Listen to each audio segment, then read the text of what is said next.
Bonjour à tous. Oui, ça c'est mon avatar Simpson. Aujourd'hui, on va parler de la famille de dessins animés la plus populaire des États-Unis, voire du monde entier. On va pas épiloguer des heures pour présenter les Simpsons, tout le monde connaît la série créée par Matt Groening, qui a d'ailleurs laissé sa signature dans les cheveux d'Homer. Ça c'est un petit secret cadeau, je le compte même pas dans les 5.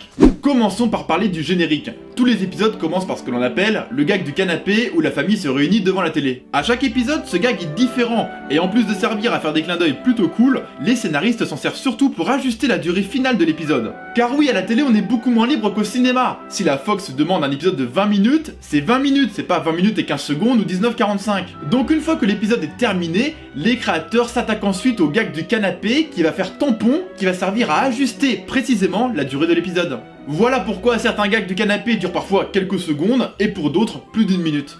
Homer est réputé pour manger des donuts, étrangler son fils et boire des Duff. Et je pense que vous le saviez déjà, depuis quelques années il est possible d'acheter des Duff. Et personnellement, je pensais que c'était un produit dérivé au même titre que la bière au beurre dans Harry Potter.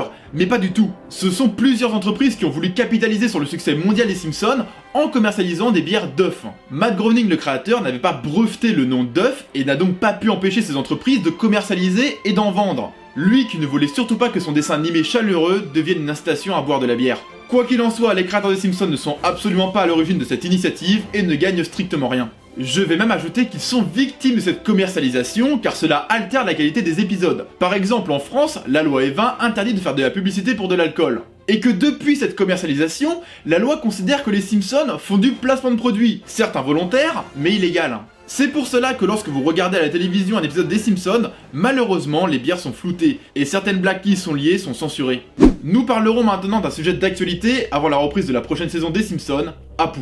Un personnage secondaire emblématique, présent depuis la genèse des Simpsons, mais qui, on ne va pas se le cacher, véhicule pas mal de clichés sur la communauté indienne. Tout d'abord, il tient une épicerie. Apparemment aux États-Unis, lorsque l'on veut du concentré de tomates à 22h le soir, on dit « je vais chez l'Indien », si vous avez compris le parallèle avec chez nous. Ensuite, Apu a 8 enfants, sachant qu'au moment de la création des Simpsons, l'Inde était réputée pour avoir une forte croissance démographique, avec une moyenne de 4 enfants par femme. Et pour couronner le tout, Apu est doublé par un américain blanc qui imite et qui parodie l'accent indien aux États-Unis. Il n'en fallait pas plus pour susciter la colère d'une partie de la communauté indienne aux États-Unis. Représenté entre autres par le documentaire The Problem with Apu, qui dénonce justement ce racisme ordinaire. Suite à l'essor de la polémique, un producteur de télévision a même déclaré qu'Apu allait disparaître des Simpsons, information démentie par les scénaristes de la série.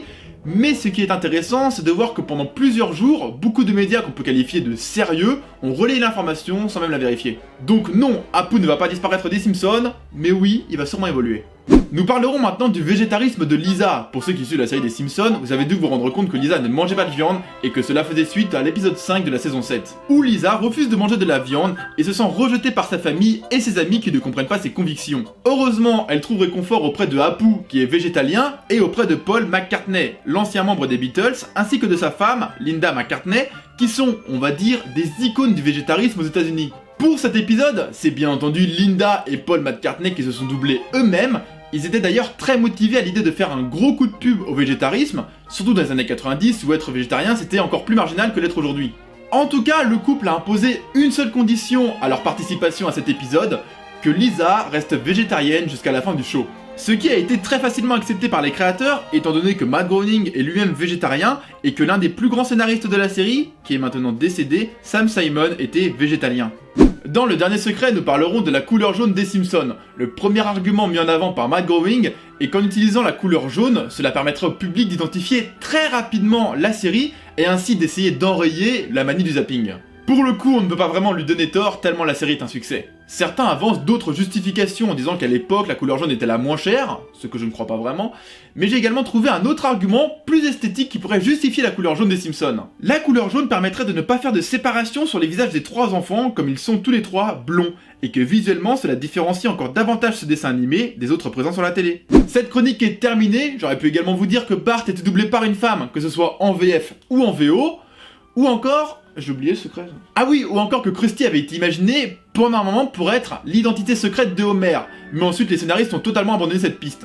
En tout cas, on se retrouve la semaine prochaine pour une chronique spéciale sur un film qui sortira au cinéma, si vous voyez ce que je veux dire. Bon allez, à la semaine prochaine.